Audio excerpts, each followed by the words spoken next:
حماتي دينا مطلعه عيني، اي سر تسمعه ولا اي خبر تسمعه تروح تنشره، ما بتسكتش. ده عيبها، ما بيتبلش وبقى فوله. يعني انت عارفه ان هي كده بتعمل لي مشاكل مع حماك بسبب الموضوع ده، اي حاجه بتسمعها تروح تقولها له. طب والحل؟ الحل ان ما تقولش اي حاجه قدامها خالص، ريح نفسك. عندك حق والله العظيم يا حماتي، استحاله تعرف مني بعد كده معلومه ولا حتى هفوه.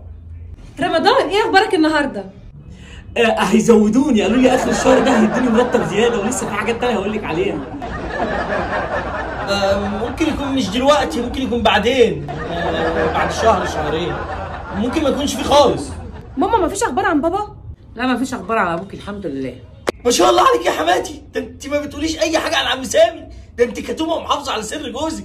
طب ليه مش معلمه دينا بنتك كده؟ يا عم اقعد ساكت اتنيل، وعمك سامي بيقول حاجه؟ ده كتوم يا عم.